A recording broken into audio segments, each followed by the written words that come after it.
Hey guys, Roderick Angle here. Today I'm going to dive back into a lot of the issues around pandemic financial assistance, including PPP loans and unemployment insurance.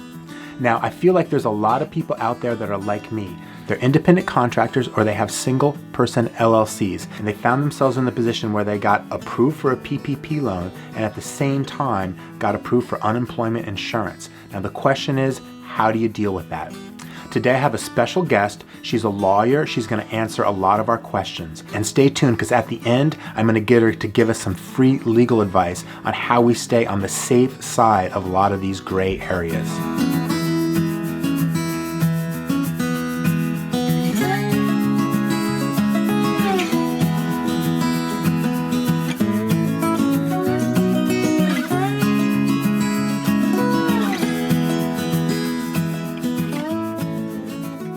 Now, my name's Roderick Angle. I'm a real estate agent based in New York City, but I'm currently quarantined in the Catskills. I'm doing these videos once a week to help you guys out with the basics of real estate and personal finance. So today I have another phone call with Erin Nadeau. She is a lawyer from the New Jersey firm of Jardim, Meisner, and Susser.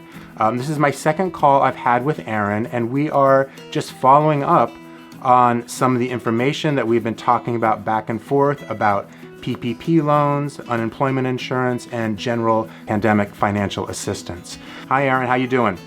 Good, how are you? I'm good. So let's dive right in. So I think the main question, the gist of the whole topic is, if you get a PPP loan and qualify for unemployment insurance at the same time, can you keep both?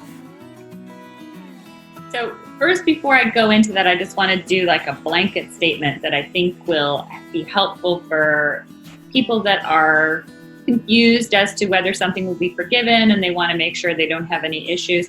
So the main thing that you need to remember is obviously be honest in all of your documentation, what you've given when you applied for the PPP and also in your forgiveness application, and keep very good records. You're going to need to keep those records for about 6 years because there is a potential that the SBA may want to look at them. Sure. The other thing I can say is make sure that you do not double dip in any area. So that means, and then I am going to answer your question, but I just want to get these points across. Sure. You can't get unemployment and the PPP salary money for the same period. So with one small exception. So you can't get it.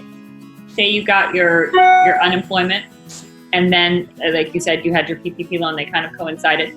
You can get the unemployment benefits for the time period up to the time your loan funds, and then after the 8-week period ends of paying out that loan salary to yourself, then you can reapply for unemployment. So there is some gray area, and this is if you're more of a risk taker, that you could look at your state unemployment site and make sure that there's no restriction on this. In New Jersey, there is a restriction. You could potentially, during that 8-week period, claim what you're getting for your PPP. So say you're getting $200 a week for PPP that you're paying to yourself out. You could claim that on your unemployment as salary and see if they will just reduce your unemployment or they'll reject it. So I don't know if that's, actually the case. So the safest thing to do would be either to, if you know you're getting unemployment and it's going to be more money than what you get under the PPP, then just take the unemployment and take that for the amount of time that you need it. If you've already done it and the two coincide, you could get it for the period prior to the PPP funded, take the PPP salary for that 8-week period, and then after the 8-week period is done, reapply for unemployment. So you can kind of like bookend it with unemployment and in the middle have the PPP as salary. I don't know if you can, once you see it, if you can just give the PPP money back. I don't know the restrictions on that. But what I've been telling people, if they're not sure, is to just keep that aside. And then, as more, you can still pay it out to yourself, but I would keep it in separate accounts. So that being said, regardless of if you have unemployment, questions or anything, your PPP money should go into a separate business account, and then it should be paid out into a separate personal account for you. Gotcha. So just so you have a track of it. Don't double dip.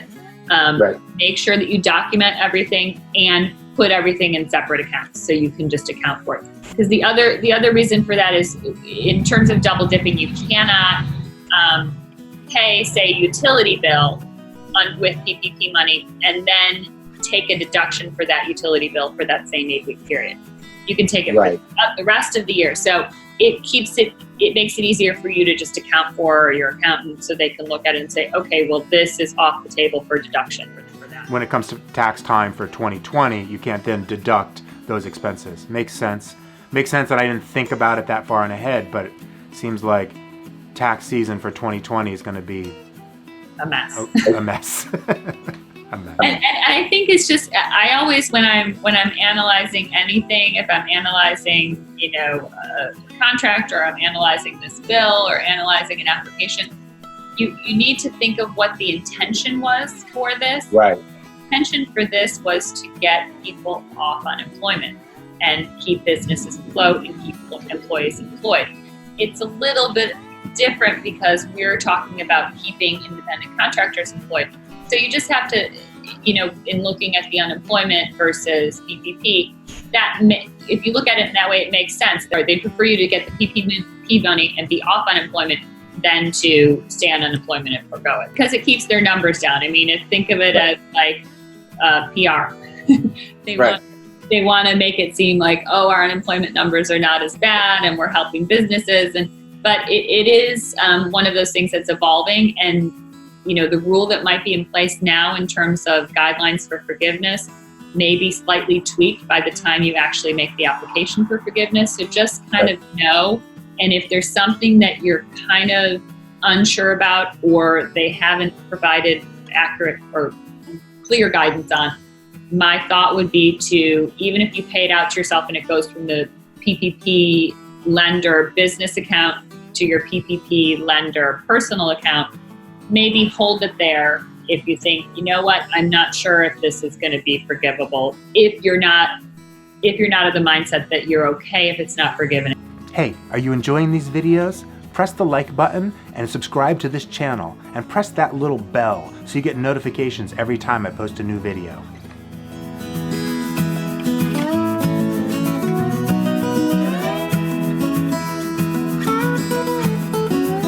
Well, the other thing I've really been wrestling with over the last week since this whole thing came up with the PPP and unemployment, because like I said, they both came in at roughly the same time. For me, the PPP came in first, and then unemployment came in about 2 weeks later.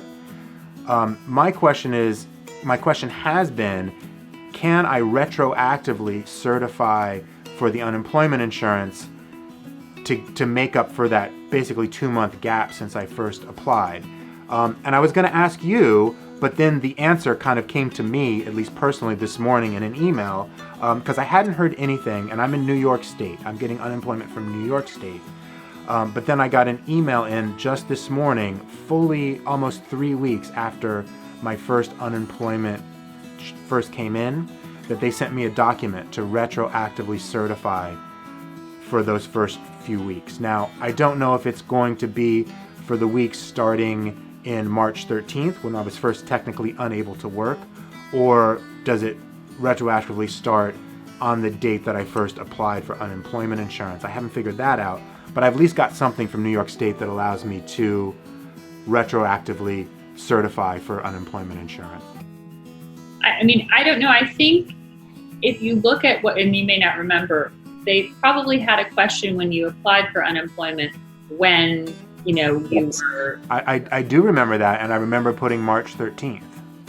So then it likely would be... Because that's the day that the city shut down, and I couldn't, be in the same room with other people. Yeah. Because if you think about it, no one probably, the day that they stopped working, applied immediately, unless their employer said, apply.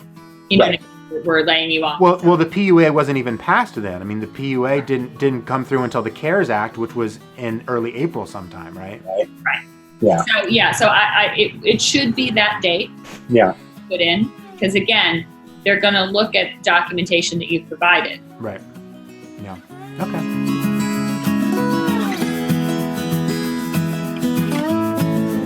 So last, as a wrap up, I feel like we really covered everything. But you know, I think it's important to remember you're a lawyer, not an accountant. So you're really giving us advice from the legal perspective.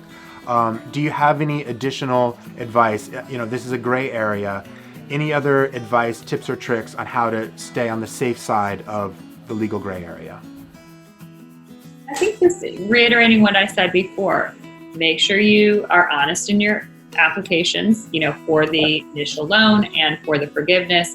And when you're doing your application, you may want to speak to your lender and see, you know, what's most advantageous for you in terms of the forgiveness. Obviously, you're not going to be able to apply until you pay things out, but there's a slight difference with independent contractors. You could potentially pay it out in, you know, 2 lump sums to yourself over that.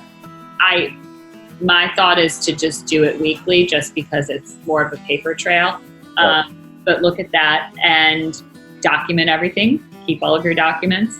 And don't double dip. You know, you can't get unemployment and PPP at the same time or the full amount of both, if you're willing to, you know, do some of the other things that we talked about in the gray area. And also just, you just need to make sure that you are, if there's any utilities or anything that you're paying with it, you cannot deduct those during that time. And your accountant can give you more guidance on that. But again, if you just remember across the board, do not double dip. So, you know, again, it's still changing, and what I'm telling you today could be adjusted tomorrow. But if you follow those things, don't double dip, document everything, keep it in a separate account. I think that's a good rule, and you shouldn't get into any issues with that. Cool. Thank you so much. Well, it keeps changing, so we'll have to keep talking about it because. Yeah, and if you want, I find it really valuable. If you want a little bit of guidance, I mean, if you go to our site, jmslawyers.com, and you go under COVID, there's information like COVID compliancy for employers. That will apply to you as well. There's going to be a loan forgiveness estimator, and it's a very short, you know, one, you know, almost looks like a paragraph in length. You plug in some numbers to kind of get a quick view of what is potentially forgivable.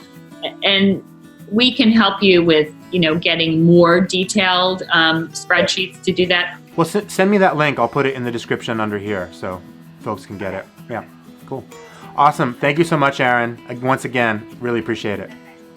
Thanks. All right. Bye.